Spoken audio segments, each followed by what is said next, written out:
keep up.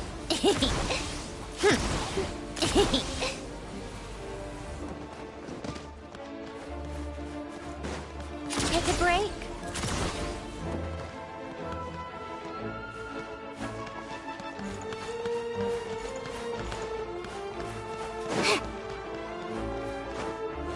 Come on, keep up.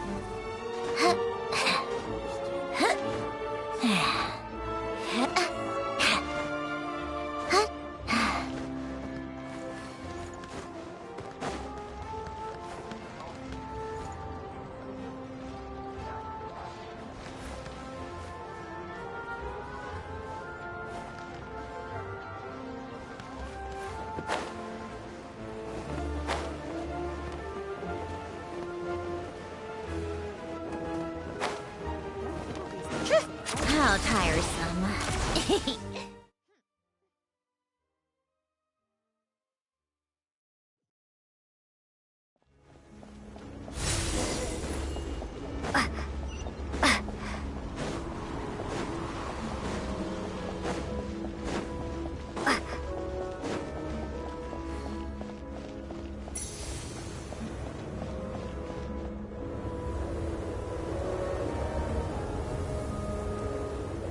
Ooh, it sure is cold today. I wonder how much heavier the snow's gonna get. Here to see Odette? I just need to see your tickets for the preview. Perfect. Thank you. I'll hold on to your tickets. Come on in. It's freezing outside.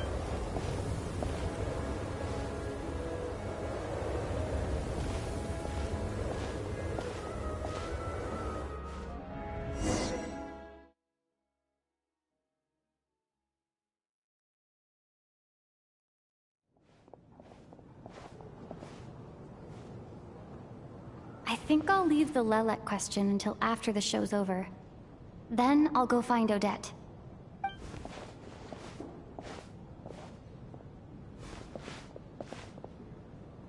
Child said he was originally going to come with Tonya. So I'm guessing Tonya's already here somewhere. Is there anyone here who looks like a Tonya? Let's see. It's a small audience. Makes sense for a preview. But wait, I do see some familiar faces. Mr. Chuganov's back again by the looks of it.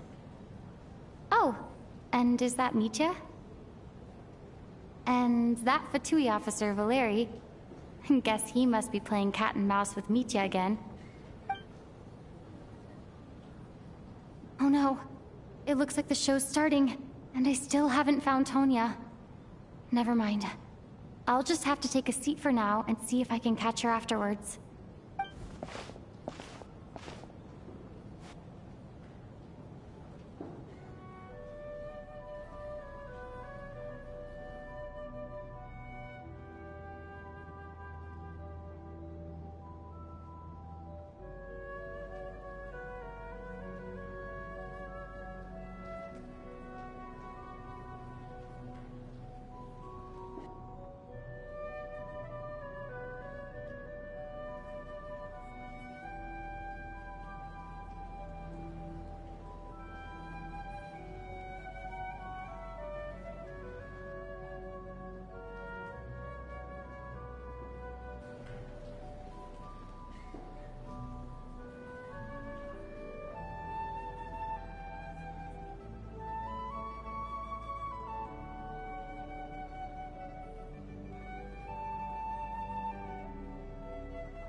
Members of the audience, I'm a staff member here at the theater. Today's performance was a very special one for us, as it marks the first attempt in a long time to revive the classic Snezhnayan ballet, Spirit Seeker. To commemorate this occasion, we would love to take a group photo of the cast, crew, and audience members present today. Could I kindly ask the audience to please come up onto the stage?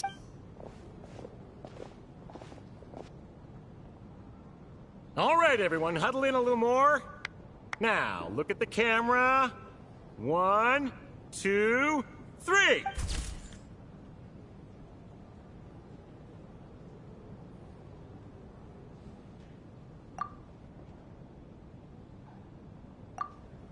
Are you quite satisfied, Mr. Energy Scientist? I rather hope you don't have any other escape plans to add to my workload today. What are you talking about, Sarge? This was simply my way of inviting you to watch Miss Odette's new show with me. And wasn't the performance spectacular? In the future, I heartily encourage you to take a leaf out of my book. Find some soul-nourishing pastimes to enrich your time outside of work. It was indeed a fine performance, but I must correct you on one point. This is not time outside of work. These are working hours. Working hours and non-working hours are just a social construct. Human technology can never advance if we're too rigid in our thinking, Sarge. May we leave now? Already? I mean, I was kinda hoping to soak up the atmosphere for a little longer, but... No? Okay, guess I'm pushing my luck. Didn't seem like too much to ask, but fair enough. Off we go then, Sarge. Back to the land of working hours. Lead the way. That has to be her. She's the only person in the audience around Tonia's age. Excuse me? Are you Tonia? Huh? Your brother's busy today, so I took his ticket. Don't worry about him. He's fine. Oh, okay. Sorry for the trouble. What's wrong? Are you sick? No, I'm fine. It's nothing. Maybe she caught a cold on the way here because of the weather?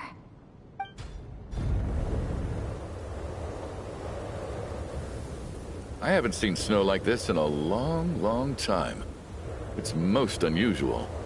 I know. It's completely white out there. You can barely see a thing. I've never seen such heavy snow in my life. Let's wait it out for now. You'd be lucky not to freeze to death in this weather, let alone find your way. Well, look at that. Maybe we shouldn't be in such a rush to get back after all. What do you think? Let's wait and see. Why do you need to take it so seriously? Fate has given us this wonderful chance to take a break. We owe it to ourselves to make the most of it. Come to think of it, there's a small inn not far from here that always keeps plenty of extra blankets on hand for guests. I know the route well. Shall I head over and borrow a few blankets? That way, anyone in a hurry can wrap up warm for the journey back. Just remember to return them next time you're over this way. Sir, there's really no need to go to all that trouble. Hey, it's no trouble at all. Wait here, I'll be right back. What a kind gentleman. Very good. My wife and daughter are waiting for me at home, so I shall be heading back as soon as I get my blanket. So... Are you expecting us to go back to the Armory Palace wrapped in blankets too? Don't worry about that. I made arrangements in advance. Should I not return to the Armory Palace within 3.5 hours after Operation Showtime begins, an armed squad will be sent to collect us. They will escort us back. You are one of our key military personnel, so any weather-related risks must be eliminated. Operation Showtime? So, wait. Every single time you drag me back to work when I sneak out, it's a whole official operation? I gotta say, you've really turned this into quite a moral dilemma for me. It's snowing pretty hard out there. I think you should stay here for now. You seem a little under the weather. Sure. My brother might come pick me up in a bit anyway. Time to get to work. I should head backstage and find Odette. I need to look her in the eye and ask her about Lelek. Excuse me, are you looking for someone? Ah, a fan, I'm guessing? Today is just a dress rehearsal, so Miss Odette won't be meeting with fans. She's taking a well-earned rest right now. Sorry, but that area is currently off limits to everyone except the cast and crew. Huh. Bad timing, I guess. Well, I might as well stick around. I doubt Odette will be leaving before the snow lets up in any case.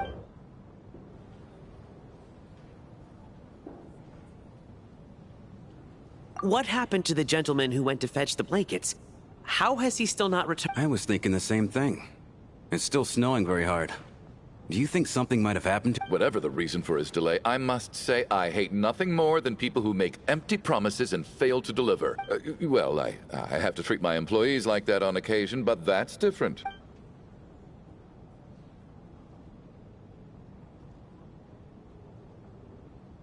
You seem anxious, Mr. Valer. It's been nearly 4 hours since I left the armory.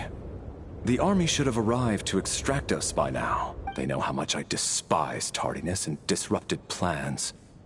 There's simply no reason that they shouldn't have shown up by now, barring exceptional circumstances. Surely a snowstorm like this one counts as such. Few things in this world can stop the Snezhnayan army, Mr. Mitya. And a snowstorm is certainly not one of them. Why don't you go out and take a look? They might be right outside, waiting for your orders before they dare come in. An absurd hypothesis. I have no intention of leaving your side for even a moment until I have escorted you back to the Armory Palace. This doesn't look like an ordinary snowstorm to me. That guy who left earlier. It looked like he just vanished into thin air. Either that, or my eyes were playing tricks on me. A man-eating snowstorm? Come on. Night hasn't even fallen yet. Spare us the ghost stories. Traveler, didn't know you were coming today. How come you didn't say anything? Oh, right. I assumed you were looking for me and Vodenitsa. Odette's still backstage. Whoa, that's quite a snowstorm out there. I've been working backstage this whole time, so I didn't even notice. No wonder the audience hasn't left yet. Huh. Is weather like this rare, even in Snezhnaya? Yeah, snow like this. I'm sure I've seen it out in the wild before, but never in the city. Actually, I take that back. I don't think I've seen snow this bad even in the wild. This is something else. It's not normal. If even Alosha thinks snow like this isn't normal, could it have anything to do with that monster people have been talking about? We can't stay cooped up here forever. Someone needs to go out and take a look. No need. I have plenty of experience with snowstorms. Besides, I work here while you're an audience member. I should be the one to do it.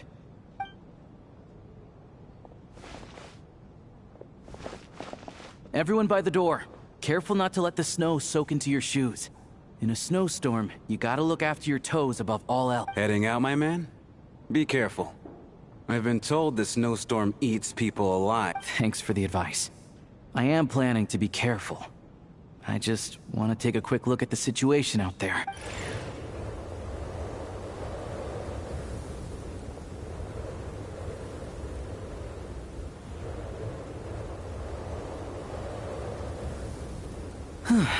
He's back! He's back! How was it? What's going on out there? Did you see any soldiers patrolling the area? Something about this storm isn't right. There's no one out there. I didn't see a single soul.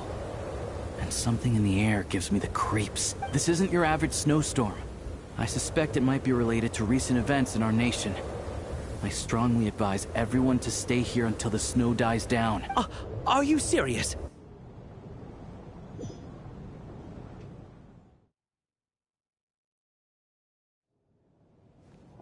I think I'll leave the Lelet question until after the show's over. Then I'll go find Odette. Child said he was originally going to come with Tonya. Is there anyone here who looks like a Tonya? Mr. Chuganov's back again by the looks of it. Oh, and is that Mitya? And that Fatui officer, Valeri. Guess he must be playing cat and mouse with Mitya again. Oh no.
member, to commemorate this.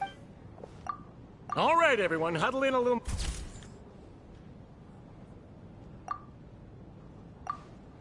Are you quite satisfied? And wasn't the performance... It was indeed. Already? Off we go then, Sar. Your brother's... Oh, What's wrong? Maybe...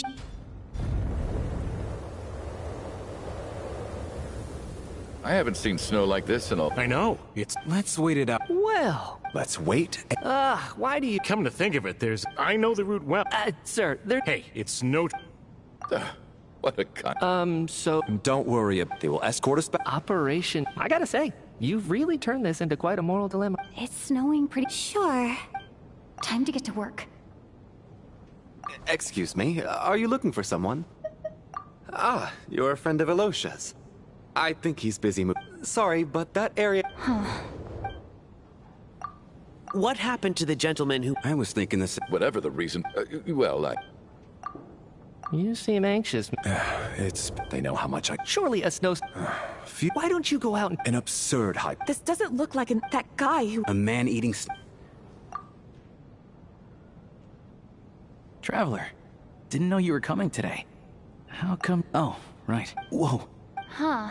Yeah, snow... Actually, We can't stay cooped up here for... No need.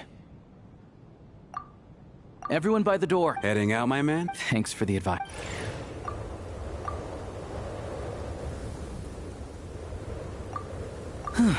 He's back! He's back! Did you see any soldiers patrol... Something about there's no one out there. This isn't your average snowstorm.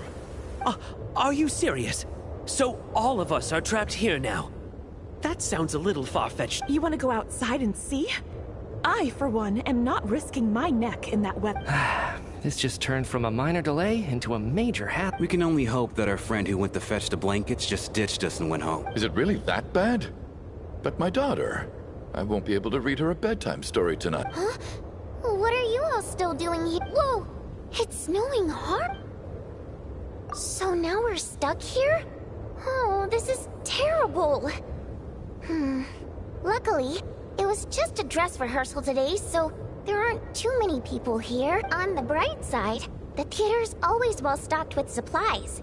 If the snow still doesn't let up as we get into the evening, you can spend the night here, everyone. At least, I assume that's all right? Odette? Fine by me. This seems like a sensible backup plan under the circumstances. My thanks to the theater for being so accommodating. What are you staring outside and praying for, my man? You anxious to get home too? Oh, your majesty the Tsaritsa, I beg you, please do not let tonight's snowstorm stop.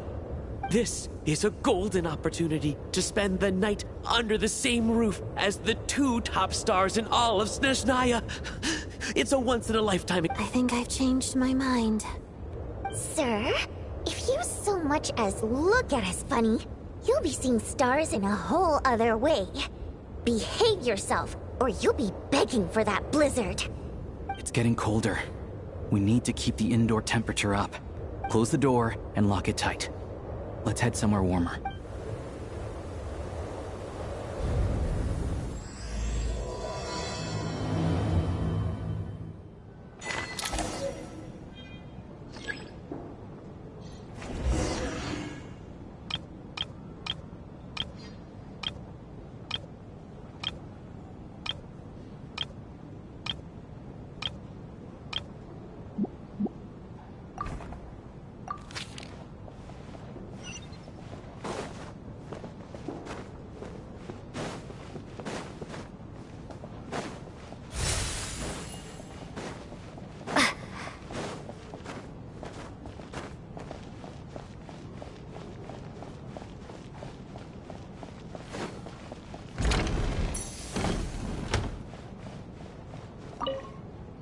And then, there's the aristocrats.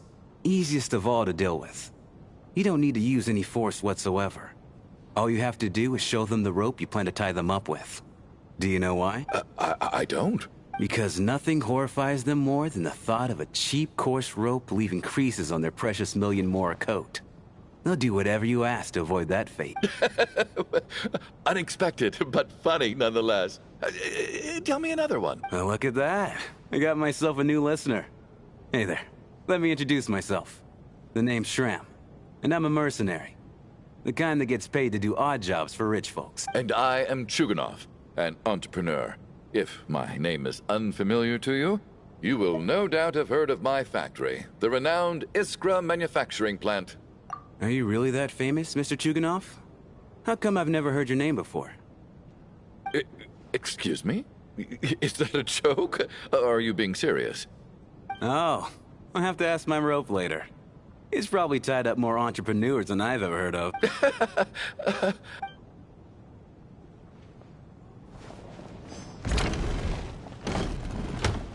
How are you feeling? I'm fine. Sorry to worry you. I'm used to it by this point. I take medicine for it. My brother usually helps to get it ready for me. Child must take great care of his sister. He's never mentioned Tonia's illness, though. You know, I actually find this whole thing kind of exciting. Stuck in a strange place thanks to a snowstorm. Having to spend the night with a bunch of interesting characters. It's pretty cool, don't you think? Exactly. It's like one of those stories where an ordinary school trip turns into a magical adventure. I've always wanted something like that to happen in real life. I'm fine, really. Look after yourself. Otherwise, your brother will come after me.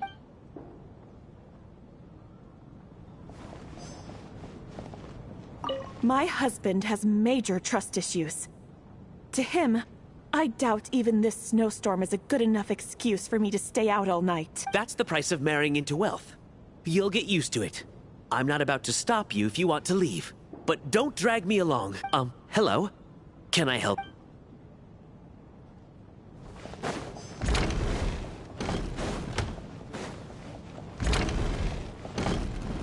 This is highly irregular. A delay of over an hour during an operation like this theoretically warrants a Harbinger-level response. I wonder what the issue is. The storm, or something else. Sarge, the day you learn to let go and just enjoy moments like this is the day you'll finally understand the meaning of life. Why, hello, ma'am. I believe you were the one sitting at a nearby table back at Podvorye Restaurant. Any friend of the theater's star performers is a friend of mine. It's a pleasure to meet you. I'm Mitya, from the Energy Commission. Greetings. Major Valeri, head of the Special Assignments Battalion. Armory Palace Royal Grenadier Guards, 1st Regiment. I am here to ensure Mr. Mitya's personal safety. Please let me know if I can be of any assistance. Miss Traveler, I cannot help but notice that Miss Odette is stealing glances at me. Any idea what that could be about? I've racked my brains, but I can't think of anything I might have done to offend her. Perhaps she noticed me spacing out during her performance? What? You mean I really did do something to upset her? Well, thanks for letting me know. So, Mr. Mitya, is your work related to Project Stuja? Yes, that's right. The higher-ups in the Fatui transferred me from the Energy Commission to the Armory Palace because they wanted me... Really? I can't even talk about that? Pretty sure it counts as part of my private life. All right, I won't say anything. Sorry, Traveler. As you can see, I'm afraid this pleasant chat will have to end here.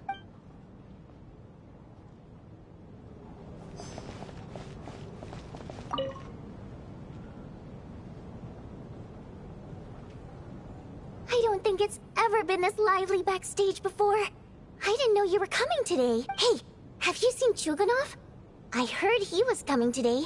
Have you spoken to him at all? I'm with you. This could be just the chance we need. Yeah, I gotta figure out a way to coax some more intel out of him. I want to know why he suddenly changed his stance on Project Stuja. What exactly happened before the most recent Vetcha vote? For the Rokad, or just out of personal interest? Shh! There are other people around. Don't say the R word.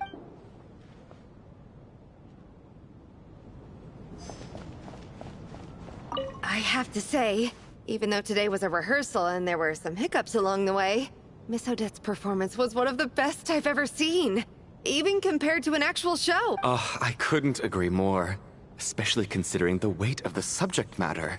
It takes a truly seasoned professional to do justice to a theme like love and regret. Do you think we were coming on too strong? Odette's ignoring us again. What about you? What did you think of today's performance?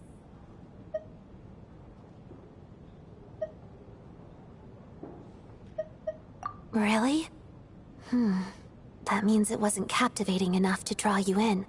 I'll work harder to win you over next. I'll make sure to save a ticket for you when the show's performance ready. This doesn't seem like the time or place to bring up the subject of Lilac. I need a chance to speak with her in private. So unfair. Talk about double stand. And now it looks like I've been spotted. You know Mitya too? No, I don't. I just have a feeling that he might be dangerous.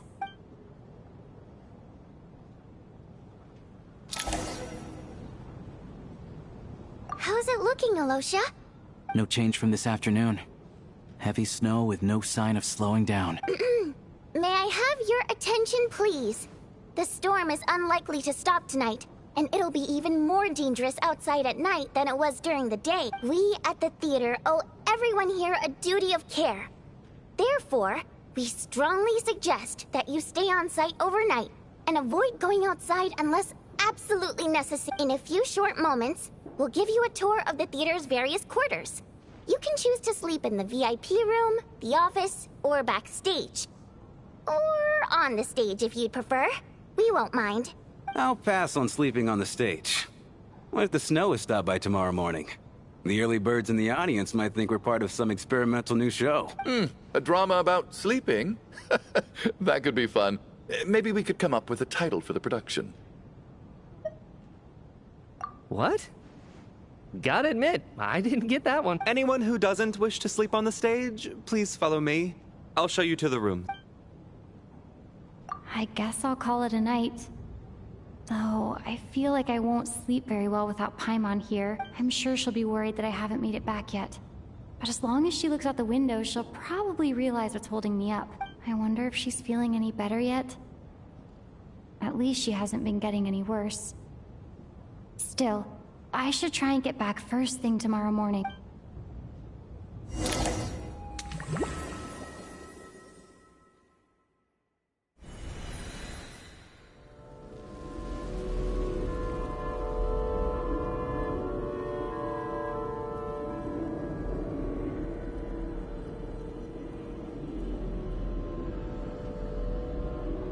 Ah, finally.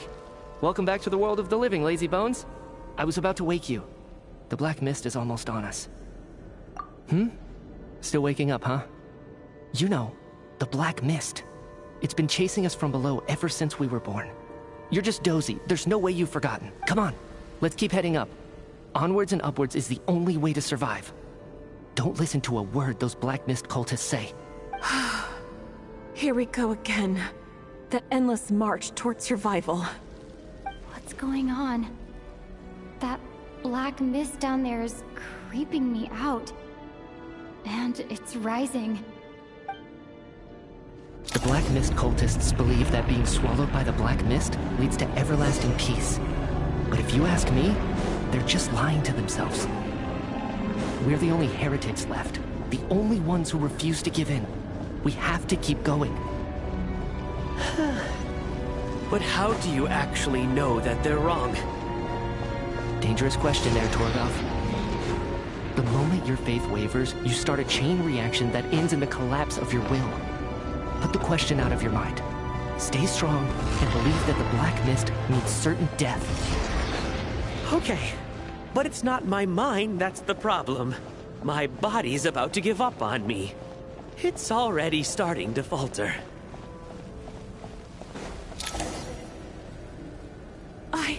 I can't do this anymore. I've had enough of being forever on the run. What's the point of it all? All this will pass eventually, I promise. Keep fighting. It will be worth it. You accuse the Black Mist cultists of being liars.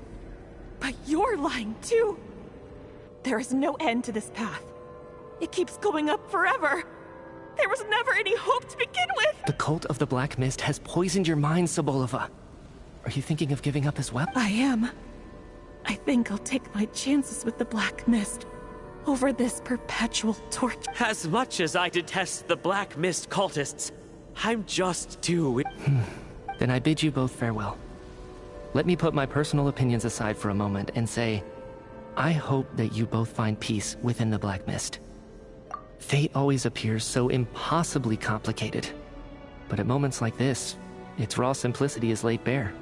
Their fate was sealed from the instant they entertained doubt. From then on, the outcome was both inevitable and irreversible. Let's go.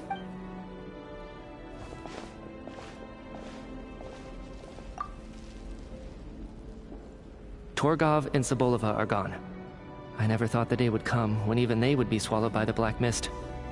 It's just you and me now. Yes, it looks like it's satisfied. This happens from time to time. But it won't be long before the Black Mist starts chasing survivors once again. No one knows how to stop its advance for good.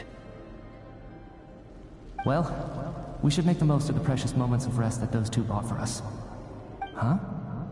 Are you really that sleepy, traveler?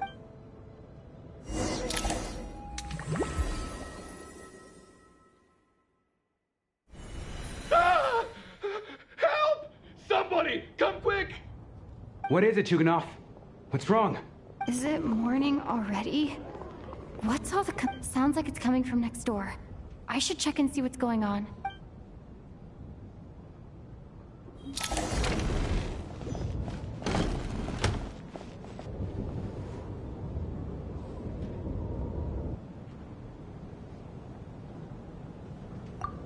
Don't look, Miss Tonya. Stay here. Oh. What happened to them?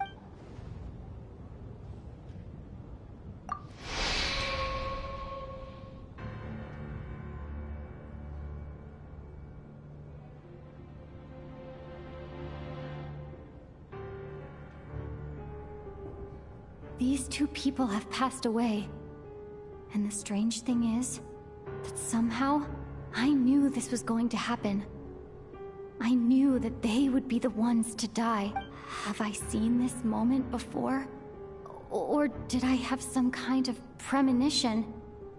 I can't remember what it was. Let me take a look.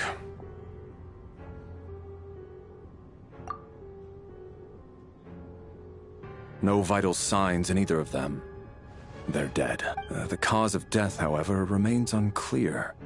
No wounds on the bodies, no signs of a struggle, and no skin discoloration caused by the buildup of toxins. But just last night, they were chatting and joking away. This is so sudden. Could they have had pre-existing medical conditions?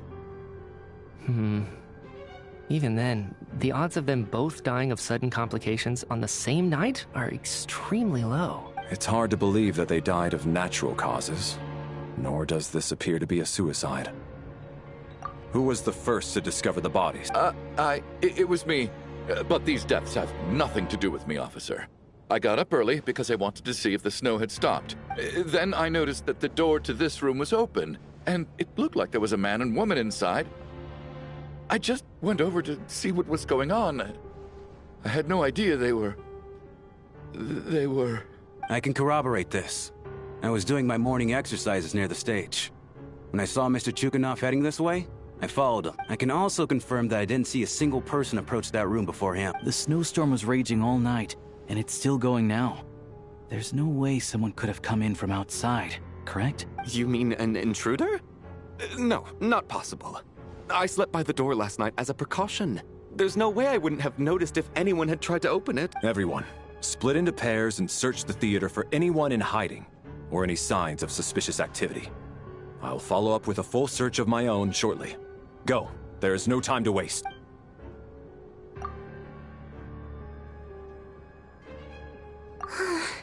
Nothing on your end? Backstage is clear. No signs of suspicious activity. We checked the basement. Also clear. I don't think there's anywhere here that a living person could hide. Are we certain that the theater doesn't have a back door? Or any tunnel or passageway wide enough for a person to fit through? No, there's nothing like that. If people were sneaking in through some secret tunnel to avoid buying a ticket, we'd have sealed it off ages ago. I also checked the windows. All of them are locked from the inside, and there's no sign of anyone entering or leaving. It sounds like we can safely rule out the intruder theory. If anyone came in during the night in this weather, there'd be no way for them to avoid leaving footprints or water stains. This can only mean one thing. It's like one of those murder mysteries you see in novels and plays, isn't it? The ones where the killer is one of us. We can't quite jump to that conclusion just yet. Could he be right? It's hard to imagine something like that happening in real life, set in a theater during a snowstorm. A murder takes place and the killer is among us. It's such a classic trope that it seems unbelievable. Looking at who the killer targeted, and the clean entry and exit, it all adds up. I know what this is. It's obvious now that I think about it. What is? What have you figured out? Both victims were wealthy, well-known local merchants. And the door was deliberately left open so I would discover the bodies and witness the crime scene first thing in the morning. Such ruthless methods. This was your doing, wasn't it? Lelik. Lelik? You mean Lelik is among us? And he's the killer? Lelik. I know this code name. Member of the Rokot, anti-Project Stuja. Always works alone. I've read the case files at the Armory Palace. Walk me through your reasoning, Mr. Chuganov. What do you know about Lelik? What now, huh? What now, Lelik? What more do you want from me? I already voted against Project Stuja at the Snezhno Gradvecha. You snuck into my house the other day while I was asleep. Left a threatening letter. And I did all that you asked. But Project Stuja cannot be so easily shaken. Not with the rooster in charge. So he really was threatened by Lelik. That makes sense. And now you're resorting to murder to threaten me. Isn't that right? I knew it. The Rokot despises the rich. The lives of the wealthy are but refuse in your eyes. Show yourself! Which one of you is Lelik, Tell me! I'll do whatever you want! Just stop playing these mind games! Was this really Lelik's doing? Would Odette really do something like this? If Odette really is Lelik, this seems out of character. But then again, how well do I really know her? I'm probably the only one here with a compelling theory about Lelik's true identity. But if I reveal it now, I'll be putting Odette in the line of fire. What should I do? I don't think it's likely that Lelik killed anyone, at least from the stories I've heard. He's never killed anyone before, and his name has never come up in connection with any murder case. Besides, even if Lelik did want to threaten you, why resort to such an extreme and roundabout method? It's not his style at all. Vodyanitsa doesn't know that Lelik might be Odette, but her assessment is pretty much identical to mine. Miss Vodyanitsa, why do you suddenly feel the need to speak in Lelik's defense? Defense? Oh, no, it's just... I'm worried that we're jumping to conclusions here, so I wanted to share my point of view. Also, I don't think the Rokot is as bad as you're making it out to be. Well, if you think I'm so wrong, what's your theory then, Why don't you tell us who the killer is? The case is still evolving, Mr. Chuganov. Please do not prevent others from expressing their opinions so early on in the discussion. Even so, there's no denying that the recent threat received by Mr. Chuganov may well be an important clue. So there's still a good chance that Lelik is right here among us. I can't do this anymore. I don't care if it's still snowing outside. I have to get out of here. Whoa, take a beat. We all know it's far too dangerous out there. Even the soldiers couldn't get to us. Go out that door, and you might not live to tell the tale. And whoever this Lelik is, they're surely not going to murder anyone in broad daylight. Be sensible, my man. You're safer inside. As much as I regret having to say this, I'd like everyone to cooperate and refrain from exiting the premises until further note, because as things stand, every one of us is now a suspect. Unless anyone has further information to share, let's adjourn for now. Feel free to keep searching for clues, but make sure you don't go off alone.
Alright, that was my bad. It was a knee-jerk reaction. I didn't think it through. Luckily, no one suspected my identity. Oh, phew. It's just you. I thought someone was eavesdropping. Since Vodyanitsa and I were on the same page earlier, I think I should share my thoughts with the Rokot members first.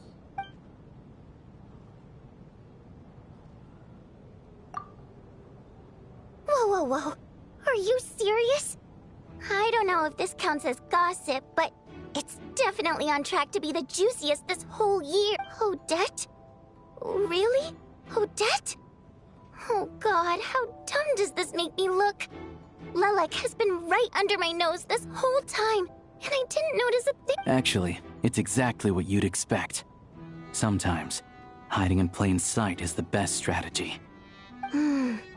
And now that you mention it, the more I think about it, the more sense it seems to make. It all adds up. What are we up to now? 1, 2, 3, 4... Odette's identities. She's my coworker, specifically a ballerina, and also a Fatuz, a member of the Rokot. Now, Lelek. It must be so exhausting. I just want to give her a hug.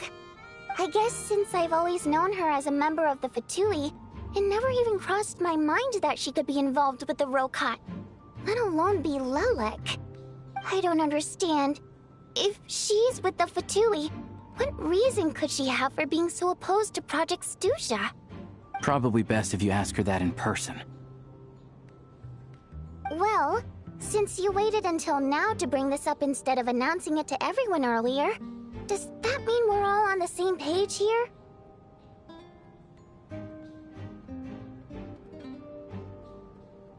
Yeah. Lelek may not follow orders from the Rokot leadership, but as far as I'm concerned, she's never crossed the line. If anything, her actions benefit the poor. We need to confront her face to face. Do you think she'd really admit to being Lelek? I don't know. We'll have to see how it goes. For now, we'll work on the assumption that she didn't kill anyone, and see how much she's willing to tell us.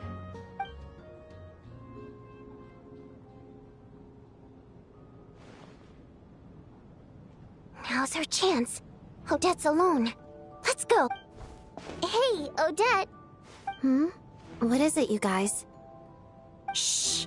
Keep your voice down. We need to talk. So, you're Lelek, aren't you? Alright, fine. You don't have to say anything or explain yourself. Just hear me out first. None of us believes you kill innocent people. Whoever murdered those 2 people last night, it wasn't you. The Traveler was the first to figure out your identity, but she kept quiet during the discussion just now. Still, it's clear where the group consensus is heading. Everyone believes Lelek is the culprit.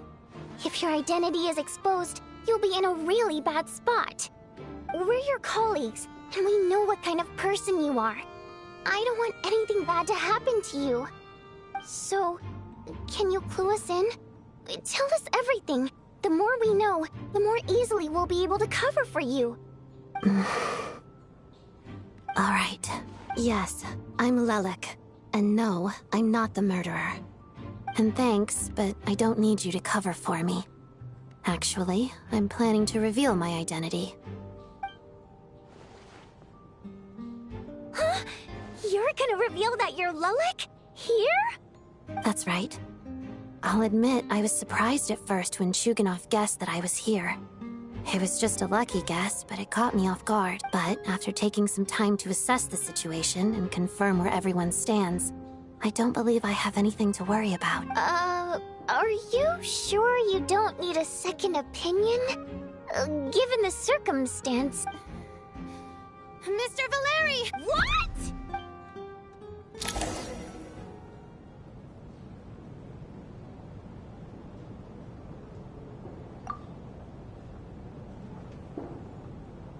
So...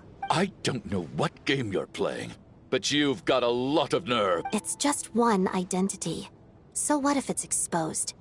I can disappear and adopt a new identity anytime I please. I made my peace with this when I chose to become Lelik, but more importantly, I promise I am not the murderer, which means that someone else is. So, if anyone still insists that I did this, you'd best produce the evidence now. Otherwise, I suggest that you bite your tongue.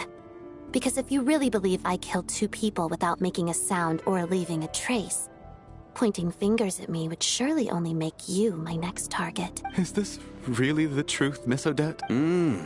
That's confidence, all right. I believe you. A real no-nonsense attitude. I can see why Marionette said that she's on track to inherit the title of the Fair Lady. Are you seriously buying this? Hey, officer! She just admitted to being Lelik. Aren't you going to do something about this? I do have one question, Miss Odette. Why have you chosen this moment to come forward and reveal your identity? If I didn't say anything, everyone would be focusing all their efforts on finding Lelik, and that is exactly what the real culprit wants. I don't want to be the scapegoat who lets the murderer get away with this crime. Despite all the accusations, she made the smart choice. A remarkable display of rational thinking under pressure. Clearly, Odette's talent extends far beyond the art of dance. She thought so far ahead. Ugh, why do I always feel like I'm one step behind her in everything? You've convinced me. Dealing with the murder case remains the top priority right now. Let's put the name Lelik and all related incidents aside until further notice. Nevertheless, the group still considers you the prime suspect. I assume you have no quarrel with that, Miss Odette? I understand. You're welcome to keep an eye on me around the clock. I have no objections. Mr. Chuganov? For my wife and daughter's sake, I'll let you off the hook for now. But don't think you're forgiven for breaking into my house and threatening me. Just wait till we get out of here, Lelik. We'll settle the score then.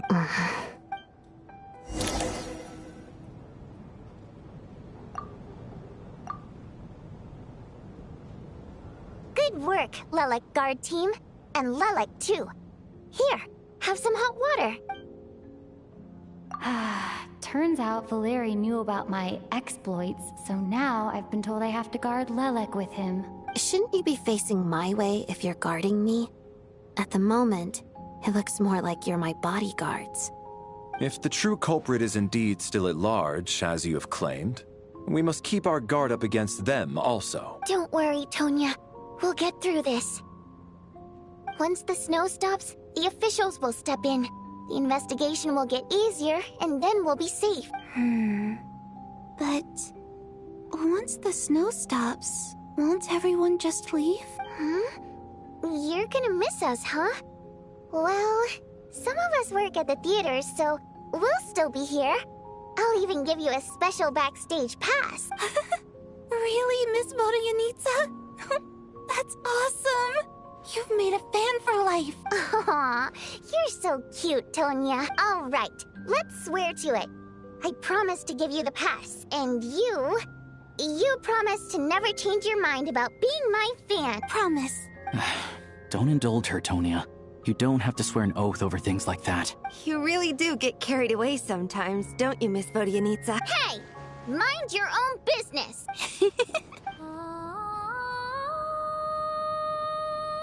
Don't be nervous, Miss Water Imp. Everyone's here. There's nothing to be afraid of. Excuse me? Do I look nervous? Don't be ridiculous. No. You sound nervous, lass. Oh. Wait, but how... Okay, plenty of people know that I'm a water imp, but still... How come you understand our primary mode of expression? Primary mode of expression. I've not come across that concept before. Do enlighten me, Vodyanitsa. Well, it's just... We water imps tend to communicate our emotions to each other by singing, rather than facial expressions. The emotions we convey through song take precedence over our facial expressions. So, we think of it as our primary mode of expression. I'm impressed, Shram. I didn't take you for a man of culture.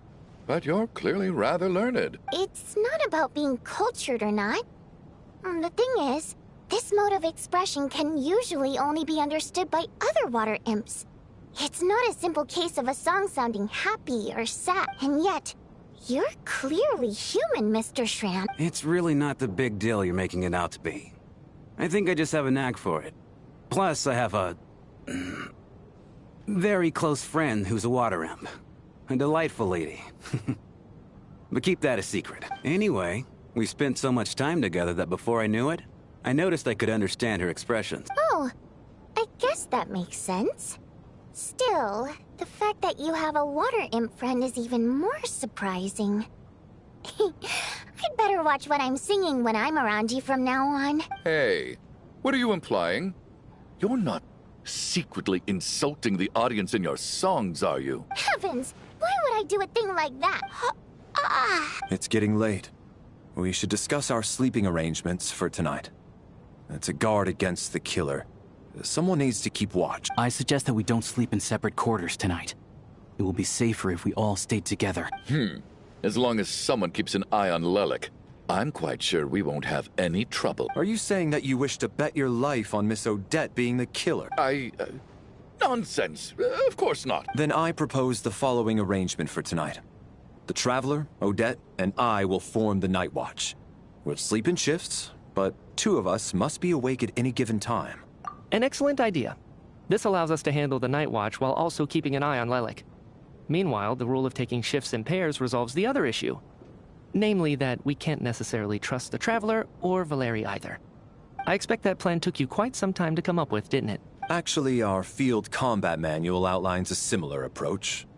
Although the scenario there involves guarding prisoners overnight during field operations. That being said, I must clarify that I harbor no disrespect towards you personally, Miss Odette. In fact, Lelik's numerous covert operations make fine textbook examples for military agents. I care less about respect and more about the fact that you just robbed me of 2/3 of my sleep tonight. I'm calling dibs on being the first to rest. Good night.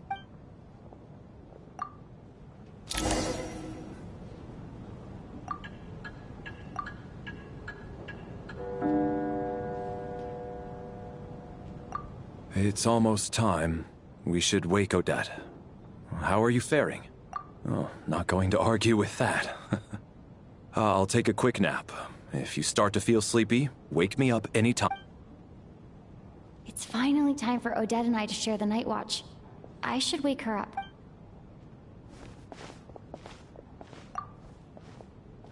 I came here to get information from her in the first place. Maybe I should think about what questions I want to ask before she wakes up. How long are you gonna keep staring at me?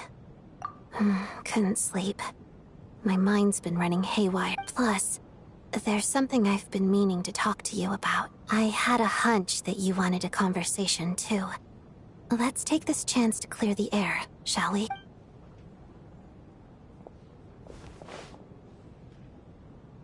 I just had a simple question for you, really. It's, Rosaline. In her final moments, did she have any last words or anything? I see. Well, that was all. I have no other questions. No, she was utterly ruthless in pursuing her goals. That kind of person should be hard to miss, and yet, even though I never approved of her methods, and she was an abrasive person, the fact remains that I am indebted to her. Oh, she told you. I guess that makes sense. I think she and Rosaline were on pretty good terms. Yes. Rosaline wasn't the kind to gossip about this sort of thing. Not that it's any huge secret to me, though. When I was a child, I had to join the Fatui for the sake of my mother and me. I trained under Rosaline. It was extremely grueling, and it didn't exactly come naturally to me. All I could do was try to ignore the biting cold and practice. I was a newcomer who'd managed to make a good first impression on a harbinger. There was pressure to live up to her expectations. to be worthy of the fair lady's reputation. Every day was a struggle against the cold, pain, and fatigue. And most nights, I struggled to fall asleep. After enduring all that, I've become almost immune to the sensation of pain. I suppose that was the cost of survival. Surely, any child who had to experience that would grow to hate her lot in life, don't you think? So, I put an equal amount of effort into my ballet. Because in my young mind, that was the only way to defy my fate. It was my way of telling her, the Fatui's demands and your expectations of me are not what I wish for. One day, I will leave. I think she probably blamed my poor performance in training on my passion for ballet. She knew my heart wasn't in it. One time, when I was secretly practicing a dance at night, she suddenly showed up. I knew she was there to catch me red-handed. I told her, "You don't deserve to watch the dance I learned from my mother." She looked stunned. I guess she was surprised that I lashed out first, before she had the chance. But strangely enough, on that occasion, she wasn't fierce with me like she was during training. Instead, she fell silent for a moment, and then left. After that, she never interfered with my dancing or asked me how it was going. She never came to watch me dance again either. Not even once. She was. But even now, whenever I take out this core Ignis, I can't help but think of that night. Of the look on her face.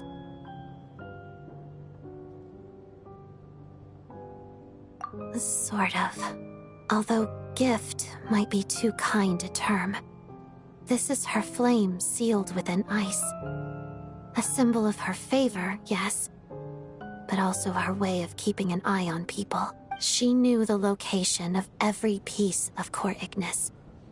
If any recipient started acting suspiciously, she'd be on to them immediately. Trust her to make even a mark of approval feel suffocating. So, when news of Rosaline's death reached Snezhnaya, many people immediately crushed their core Ignis. It gave them a profound sense of relief, like they'd broken free from her shackles. But I kept mine. With my sensitivity to pain being as dull as it is, the warmth from this core Ignis is one of the few things I can still feel clearly. I still wonder, did she really come to stop me that night? I wasn't sure, but I was scared, so I said some really awful things. I guess she didn't leave anything behind. Not that I expected her to. It's fine. It's just a bit of a shame that we couldn't settle our differences before the end. She did. Are you sure she was talking about this event? No, she didn't. I didn't even find out that she'd gone to Mondstadt until a while after she'd left. Wait, in that case... Okay, I will. Thanks for letting me know. There's something I'm trying to figure out. I'm beginning to suspect that Paimon's mystery illness is being caused by the energy research behind Project Stuja. Paimon's very important to me, so I have to get to the bottom of this. I figured that since you're Lelek, you might know something about all this. The ultimate goal of this energy experiment is to create a weapon for the final battle. The weapon's construction was completed in Nodcry. Now, all that remains is to arm it with a sufficiently powerful energy. Yes, the weapon's development and all the related experiments are overseen by Lord Piero, the Jester. And the lab is located deep within the Armory Palace. I'm not sure why this experiment would be making Paimon feel unwell, though. The best way to get to the bottom of it would be to go there in person. Once we get out of here, I'll help you apply for an entry permit.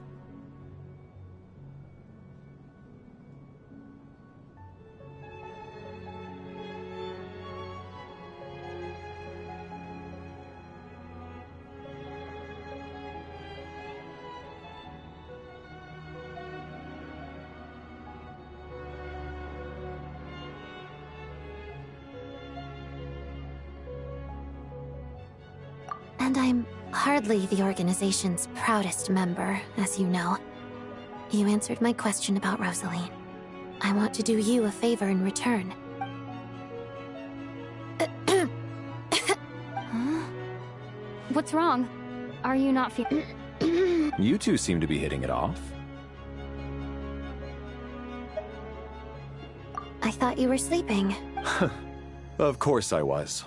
In the military, one learns to fall asleep quickly, even in the most inhospitable environments. It's vital to staying alert and energized. Why? Even if he was awake, he can't have overheard us, right? Well, thank you both for keeping watch. Traveler, I'll take over for now. It's your turn to get some sleep. Sure. This is our second night here, but at least I found out a little more about Paimon's condition. I hope she's been sleeping well the past couple of days. Huh.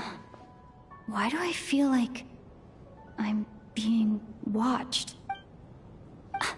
Seriously? Is this payback for when I stared at her earlier? But I thought she was asleep. Never mind. I'd better try and get some sleep myself.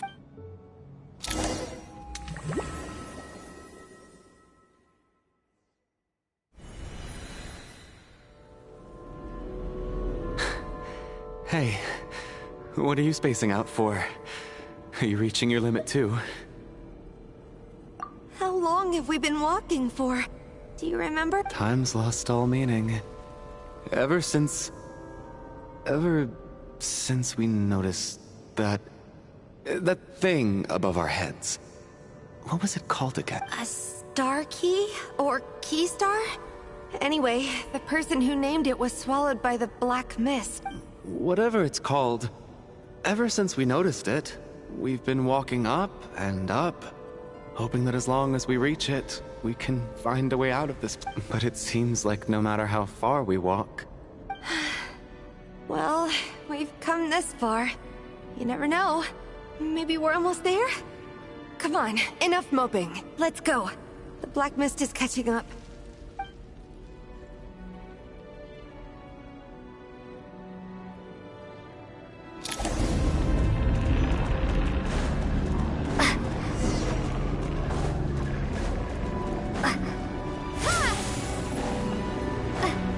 Monsters! Watch out! Not again! I've lost count of how many times we run into them. Be careful.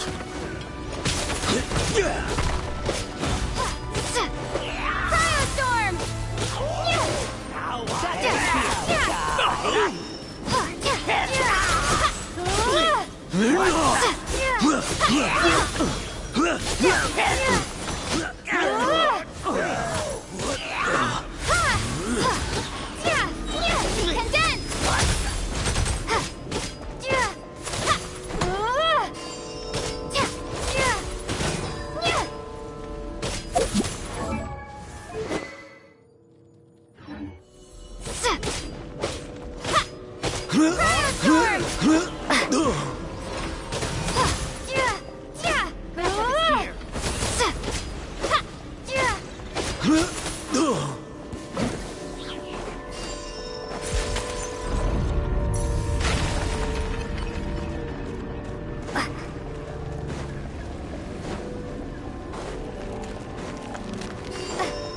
Here they come again! Get ready! You wanna fight? Let's go!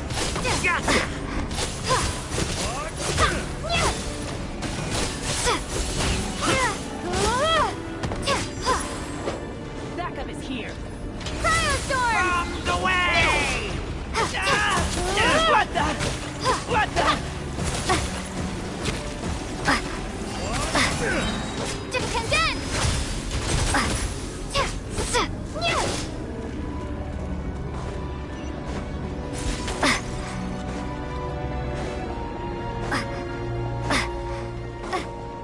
Monsters ahead of us. The black mist behind us. It feels like there's no escape. Fine.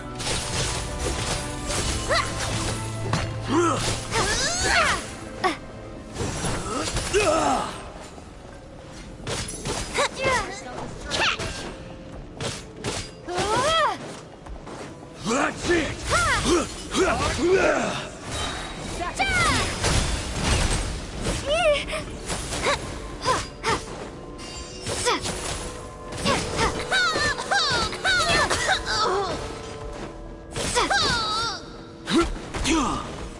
Cryostorm! Incoming!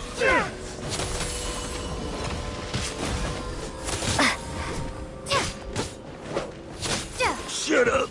Run faster.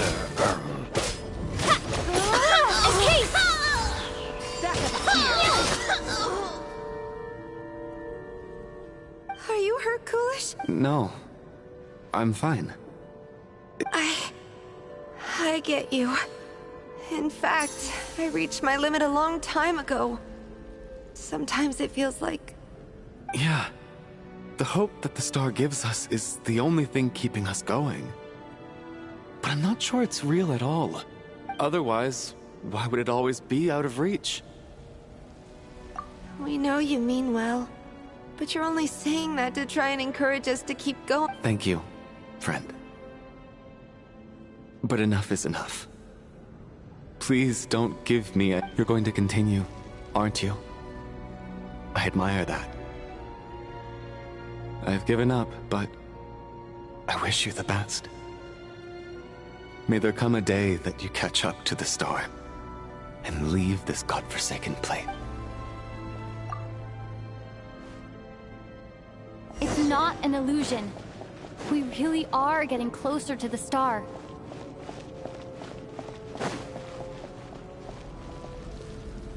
Congratulations. You're the first person to make it here. I'm the star's envoy. The black mist has stopped rising. Its hunger is satisfied for now, having devoured your two companions. This is a good opportunity. I'll let you get some rest before we continue. What do you mean, leave? The star represents the starting point. It's the waypoint for the begin. Congratulations on reaching the starting point. Once you are ready, we will head out and walk upwards. I will be right by your side the whole way.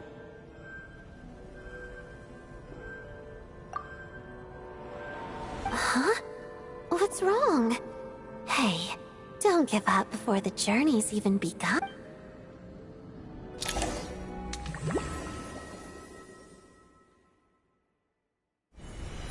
Rampana! Rampana! Is that... what do you need? Coolish, wake up! Please wake up!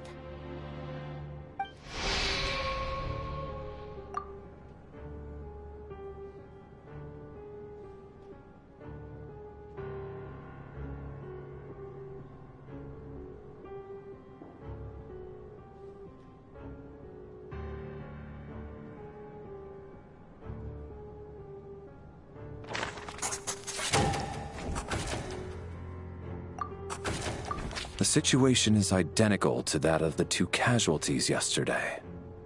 We cannot ascertain the cause of... At least there are some elements that we can rule out this time.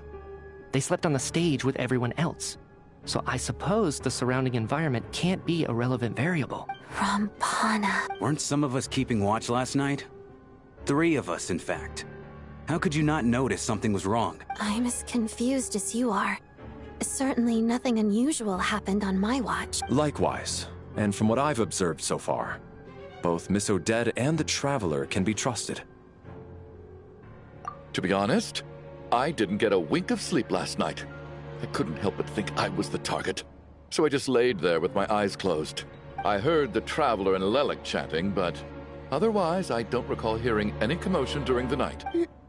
Me too. I didn't want to wake everyone up, so I was concentrating hard, trying not to cough. I hardly slept at all. If anything had happened, I'm sure I would have noticed. Then, what could possibly be causing this? Once was bad enough. I can't believe it happened again. I worked closely with Rampana and Coolish for so long. I never imagined that one day they'd... And on this stage of all places... 4 victims in just 2 days. And we still don't have a single lead. I need to get to the bottom of this as soon as possible. And above all, keep Tonya safe. I'd never be able to look Child in the eye again otherwise. Still snowing? Yes, I just checked. Still no sign of anyone outside either. So we only have ourselves to rely on. If you ask me, this killer can clearly strike whenever they please. The Night Watch was a useless endeavor from the start. Lelik must be an expert in poisoning. Clearly she used some poison that can't be detected on the corpse. Here we go again. Listen, I was already thinking to myself last night, was Lelik's reason for revealing her identity the real story? Well, now I have my answer. It most certainly was not. She's been playing us for fools. You get off on this, don't you? Revealing your identity, only to carry on with your killing spree? That's a hideous thought.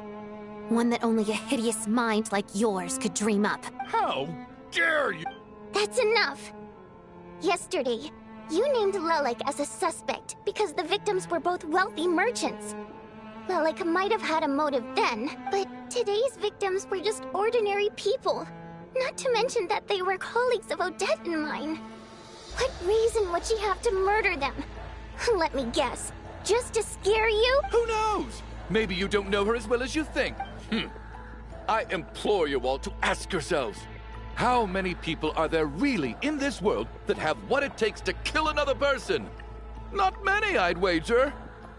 Lelik is well known to be a ruthless operator, and now she has revealed her identity. How could it be any more obvious? Everything you've said so far is still just conjecture, which doesn't constitute a concrete lead. You need to back up your claims with some evidence. How can you defend her, officer? What did she say to you while you were on Night Watch? Maybe I shouldn't be so surprised. You military types are always colluding with criminals to target the rich. All so you can get your grubby paws on our hard-earned fortunes. Then tell us to fall in line. The Fatui, the Druzhna, and the Rokot. Thugs, the lot of you. Don't you dare. Sir, but... you were the one who told us not to stop other people from expressing their opinions yesterday. 4 people have already died. Only yesterday I was chatting with Mr. Coolish. Then we woke up in the morning and he's... turning against one another is the last thing we should be doing right now. Little girl. Even if Mr. Chuganov is a puffed-up, pig-headed windbag who doesn't have a clue what he's talking about, he's still one of the victims here, isn't he? Quite. I had no intention of resorting to violence. But you're right, Miss Tonya. I ought not prevent him from speaking his mind. In any case, I believe Mr. Chuganov has calmed down a little now. We may resume our discussion. I don't think there's any need for that. What is there to discuss? Nothing about this situation is normal. Did you have an idea, Mitya? You're the brainiac here, right? Come on, clue us in. I've been mulling something over. All the leads we have so far concern things from outside the theater. Miss Odette's alter ego, the threats Mr. Chuganov received, but then there's the 2 double murder crime scenes themselves, which have given us absolutely nothing to go on whatsoever. That's highly unusual. Even with the most careful killers, there's always some evidence left behind. So what are you suggesting? I think this could be a supernatural event. It isn't characteristic of human-on-human homicide at all. Correct me if I'm wrong, but aren't you supposed to be a scientist? That doesn't sound like a conclusion someone like you is supposed to make. I got into scientific research because of my insatiable curiosity. But if the present situation defies all known scientific explanations, I don't mind shifting my curiosity toward the paranormal instead. Now that you mention it, I remember when I first came to the theater. Haunted? Yeah, I think I heard the same thing. But I mean, they're only rumors, right? We've worked here for years. Surely we would have noticed any spooky goings-on by now. Well, this has taken an unexpected turn. A haunted theater? If Paimon were here, she'd probably be hiding behind me in fear right now. Why don't we take this opportunity to look for clues again with a more open mind? Maybe a different perspective will help us see something different. Very well. Whether it's criminals or ghosts we're looking for, the same rules apply. Everyone needs to tread carefully. I'll move the bodies into the same room for now.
I need to think very hard about whether there's anything that ever needed hiding. After all these years, there must be some things even I've forgotten.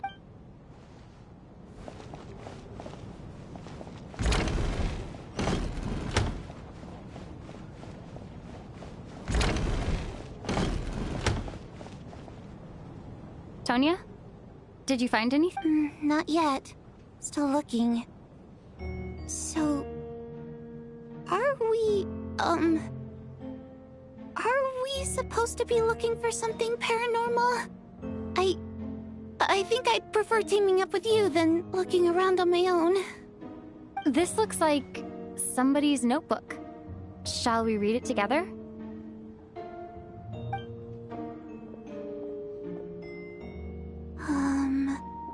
Well, it doesn't look scary or anything. So I guess it should be fine. Alright, let's read it together. Huh. This has to be Vodyanitsa's writing, surely. Maybe it's a little rude for us to peek at this. I feel like I just read someone's secret diary by accident.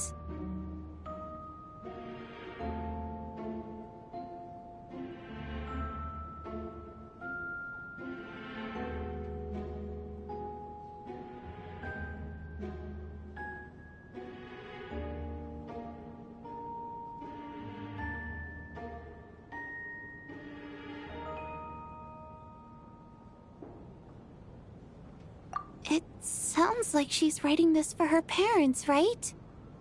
I don't understand. Why put this stuff in a notebook instead of mailing it in a letter?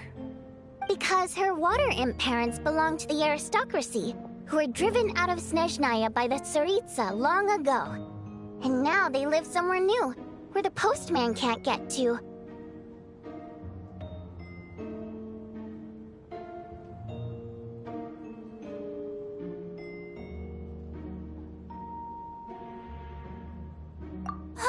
We're sorry. It's fine. My fault for not storing it properly. I can't leave things lying around and expect them to get ignored when everyone's scouring the place for clues. All right, give me my notebook back. I'll take over the investigation in this room.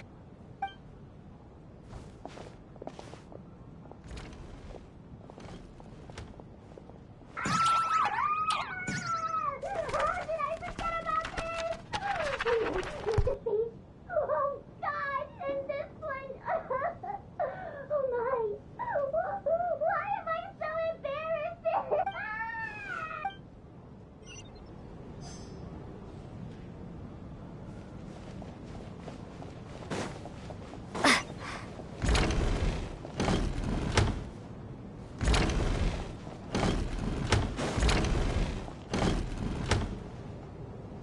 Valeri, come take a look at this. You too, Traveler. Some sort of notebook. What is it for? It's the on-duty logbook for the theater. Kulish was the main person to use it. He mostly used it to record any unusual incidents during a show, audience numbers, exit times, and so on. Yes, he'd always have this logbook with him when he checked tickets at the entrance. This should confirm a lot of key details about the recent show. So, Yes. The number of people. I've checked and double-checked, but the numbers just don't match what's recorded in the logbook. Apparently, we have an extra person among us. are we certain that logbook is accurate? Could someone have sneaked in without buying a ticket or something? Unlikely. Kulish took his duties very seriously. I've rarely seen any errors in his work. Not to mention that this was a dress rehearsal, meaning smaller audience numbers and tighter ticket restrictions than usual. Everything would have been well within his control. We no longer have our tickets with us, do we? They got collected on entry. I assume there's no way we can check them again. Unfortunately not. The theater recycles tickets. Once people are in the door, they don't tend to leave until the show ends. So we collect the tickets at the point of entry.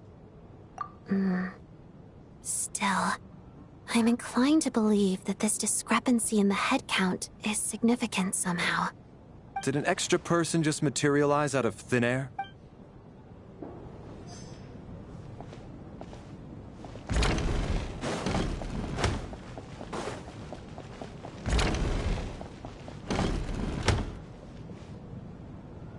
Ah, Traveler. Since you're here, come take a look at Alosha found it. We're both curious to hear your perspective. It appears to be well, an investigation report. And the focus of the investigation was the rumors of haunting we heard about earlier. An investigation report, huh? Looks quite old. Huh. This person's name looks to be of Sumeru origin to me. Was the investigator from Sumeru? The theater manager must have hired an investigator once specifically to look into this issue. But it doesn't look like anyone ever looked at the report. Presumably, the manager wanted to know if the supposed haunting was dangerous, while also being fearful of word getting out in case it affected the theater's business. Anyway, the bottom line is, the haunting is actually real after all. It's caused by an obstruction in the ley lines. Is there any chance this is the key to finally making some progress with the murder cases? Leyline problems are pretty unexceptional to me by this point. And while it certainly offers an explanation for the ghosts, it's hard to imagine what connection it could have to these two murder cases.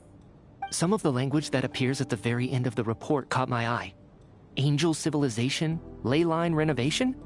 My area of research doesn't touch on any of that, so it's completely outside of my wheelhouse. Huh? A piece of paper just fell out from the report. It landed right by your feet.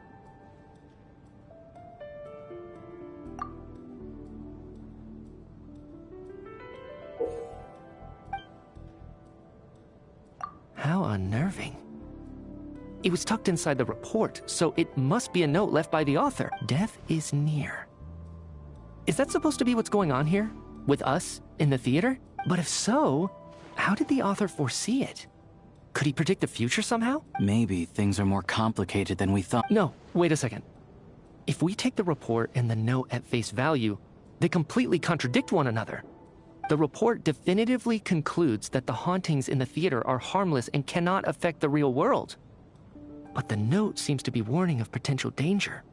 The question is, what exactly does the note mean by death?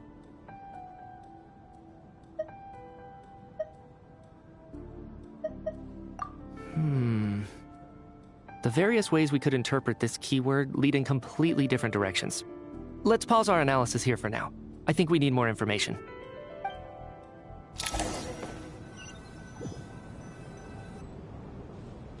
If we take all this together, it's not impossible, is it? If anything, it's the natural conclusion. Oh, I beg to differ. This sounds to me like a product of a researcher's vivid imagination. And perhaps it's because I'm still viewing this through the lens of a typical murder investigation. But still, I'm struggling to be persuaded by your theory. Does it really sound that far-fetched? Alright, well, let's treat that as speculation for now. I do agree with what you've said, so let's go with your idea for now. Good. Okay, now that we finally have some meaningful leads, I think it's time to reconvene. Let's get the others.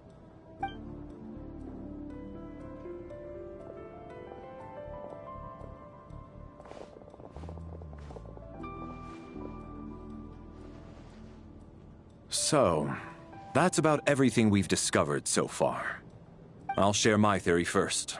Based on what we've learned from the logbook, I believe the extra person among us is most likely the killer.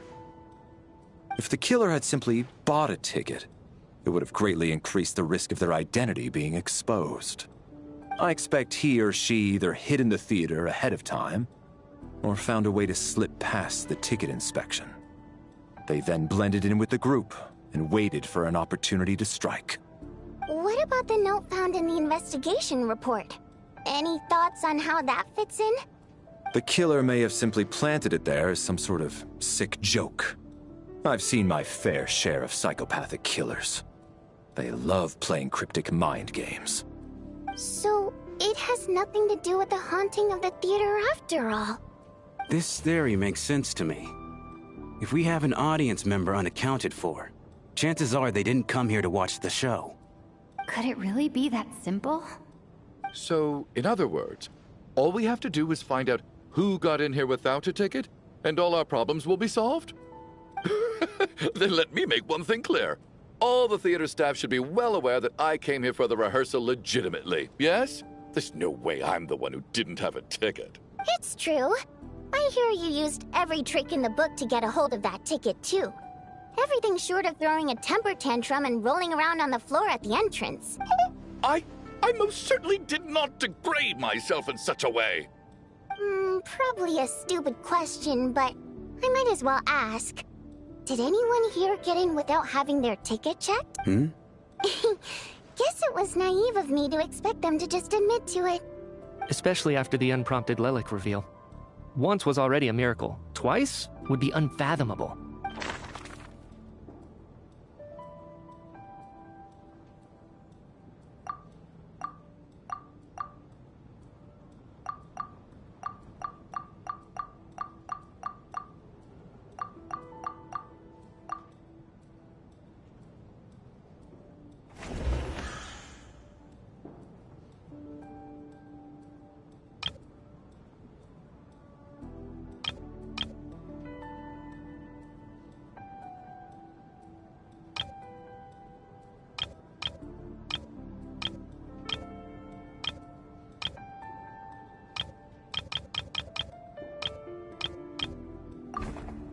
I don't believe any of us here knew Shram before all this. If no one can verify Shram's identity... Mr. Shram, did you really go through the ticket inspection to get in here? Huh? Me? Why am I being singled out, my friend? Do I seem that suspicious? It's not that you stand out as suspicious. More that everyone else has been ruled out as trustworthy. Okay. Well, we spent the best part of 2 days together now, so I'm sure you can all tell what kind of person I am. I'm a true gentleman. I never dream of doing something like sneaking to the theater without a ticket. Yeah, I have no doubt that you're a good person. But the problem is, none of us here actually know you, so no one can say for sure that you are who you claim to be. Although, actually, what was it you said last night? Yeah, you're friends with that water imp, which is why you understand our primary mode of expression. Last time I checked, there were barely any of us remaining in Snezhnaya, since most of the water imps left. Could you tell me a little bit more about your friend? There's a good chance I actually know her, and I suppose it's also kind of a way for everyone else to get to know you a little better.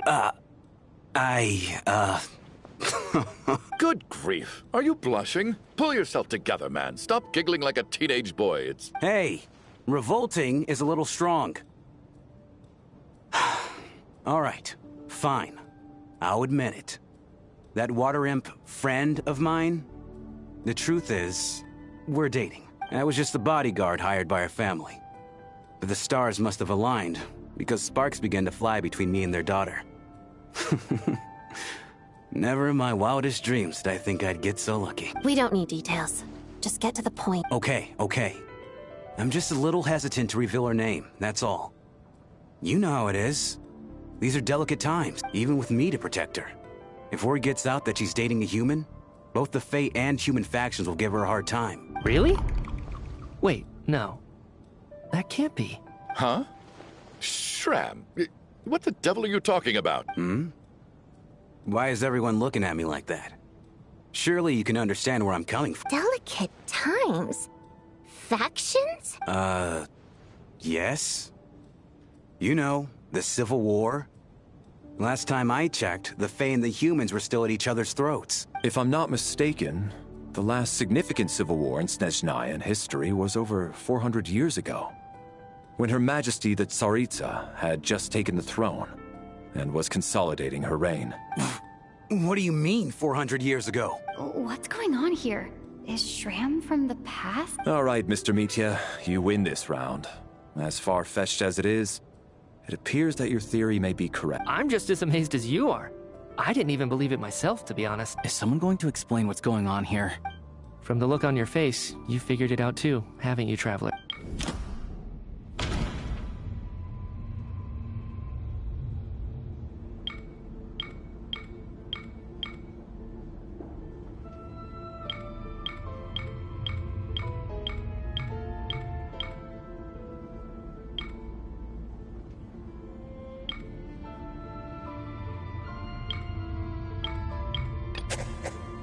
seems to be the case. Shram's the extra person, but there's no way of learning his identity from this clip.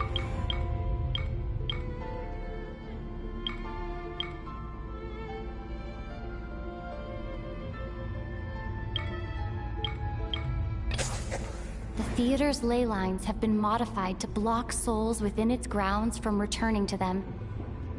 Some souls can even wander this place forever. Mr. Shram's statement proves he's from hundreds of years ago, and according to the investigation report on the theater hauntings, Mr. Shram is very likely a lost soul wandering the theater.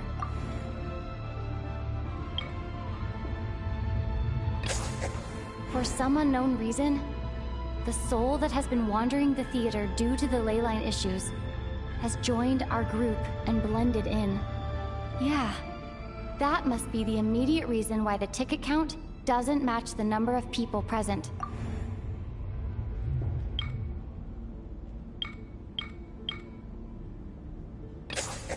The contents of the investigation report have been verified. There are indeed ley line issues and wandering souls in the theater. Death likely symbolizes the deceased. Mr. Shram, for instance. Death is near. Huh. That must mean that there's a dead person in our midst. That's the truth, isn't it? Yeah, the logic is clear now. The investigation report said that there would be souls stuck wandering around the theater because the ley lines were cut off. Mr. Shram must be one such soul who died in the theater a long time ago. In which case, that also makes him our extra person. So when the note said death is near, it must have been referring to death as in the deceased. People who died a long time ago. Someone who died a long... In short, there's a dead person among us. The extra person we've been searching for is a ghost from the past. You mean I'm a ghost? No. Don't make jokes like that, my man. There must be some mistake. But even if I was dead, I know for a fact I didn't kill anyone these past 2 nights. Yeah. Even if all that's true, the report also said the souls inside the theater can't affect reality, right? They're harmless. Then what if the problem isn't the souls at all, but the ley lines themselves? The ley lines have a powerful ability to attract and devour souls. Let's say that the ley lines are like a black hole, constantly seeking to engulf souls. But the souls that don't want to return are trying to avoid being sucked in. Huh. Why does this analogy sound so familiar? What happens when the black hole can't achieve its goal? I'm only speculating here, but what if it ended up swallowing innocent souls by mistake? Or intentionally taking other souls to compensate? That could explain why we weren't able to determine a cause of death. If you're right, and their souls were devoured by the ley lines, it does make some sense. It does seem to explain a lot of the things we couldn't make sense of. Does that mean it's true? Except there's no concrete evidence. Mitya is relying on a lot of logical leaps. Still, it seems like the best explanation we have under the circumstances. All right, so how could Shram not know that he's dead? Seems a little unlikely that he hasn't noticed anything unusual even after several days interacting with us. On the contrary, it's perfectly normal for a soul to wander the theater for centuries without questioning their existence or reason for being there. It's simply what's natural for them. You know what, Mr. Brainiac? I think you might actually be right after all. I'm trying to remember and... even though my head feels like it's going to explode, I think... it's all coming back to me. I was the one who didn't want to remember my own death. So I forced myself to forget. Well, I'm sure those are painful memories. My lady and I snuck out to go on a date one day. We bought tickets for the theater.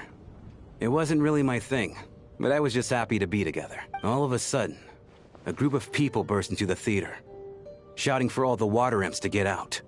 Performers and audience members included. It was clear the conflict between humans and Fae had reached a boiling point. This time, the extremists were even coming after the water imps who had nothing to do with the war. I thought I could pull one over on them. So I took off my jacket, draped it over my lady, and tried to sneak out amid the chaos. But I got caught. They started shouting, calling me A traitor to humanity. But I was going to do whatever it took to buy her a chance to escape. No matter how many people stood in my way. I had to. Both as her bodyguard. And out of love. It's all right, friend. You can stop there if you want. You don't need to dig all that up again. It's just... Even now, I'm still struggling to accept the truth. How could I be dead? I'm sorry, everyone. If I'd known I was a dead man walking, I wouldn't have dragged you down with me. If I'm the cause of all this death, then punish me however you see fit. But, Mr. Shroom... No. I refuse to be a burden. I know what I have to do. You said I've been wandering the theater for centuries, right? I guess it's high time I got a breath of fresh air. Out there, I mean. I'll leave this place, and take all this death with me. Go out on my own terms. Mr. Shram, I'm sure we can figure out a different course of action. My good sir, we both know I'm not supposed to be here.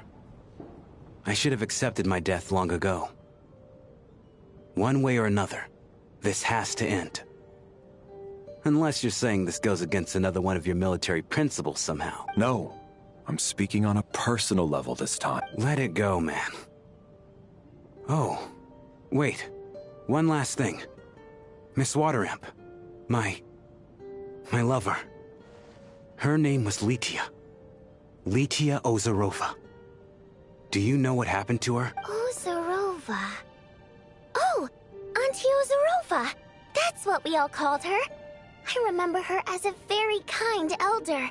She had a bunch of kids. I'm so glad she survived. And she had lots of kids? Good. That's... good. I could hardly expect her to stay single just because of what happened to me, right? As long as she went on to be happy. That's all that matters. Besides, I'm dead. My soul's been wandering around here for so long because I was worried about her. But now, I can go without regret. There's no need to see me off, my friends. I've enjoyed our time together over these past few days. Perhaps, we'll meet again in the next life.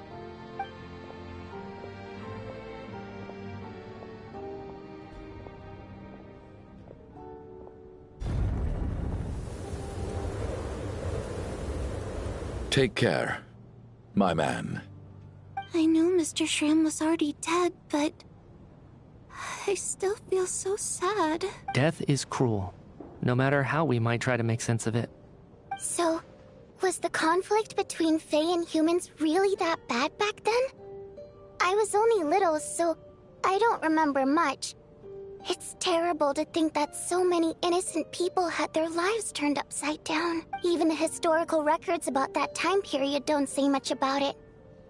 All people know is that the Tsaritsa founded the Fatui, drove out most of the Fae aristocracy without explanation, then used her terrifying power to suppress the humans. It seems to me like the Tsaritsa chose to make herself the enemy. She downplayed the conflict, directing whatever animosity both sides had for each other at herself instead. That's also why, despite how brutal the conflict was at the time, there hasn't been much lingering tension between humans and Fae since. Things have been fairly harmonious for the past few centuries. So, the Tsaritsa banished the Fae to protect the Fae living in the city? She offered herself up to be hated in exchange for peace. Maybe it's not quite as bad as it sounds. I don't think Her Majesty is too concerned if mortals hate her or not. And besides, there are very few who truly do. All this time, I had no idea. All right. If Mitia's theory is correct, then I think we can consider this matter settled. Let's all take a break.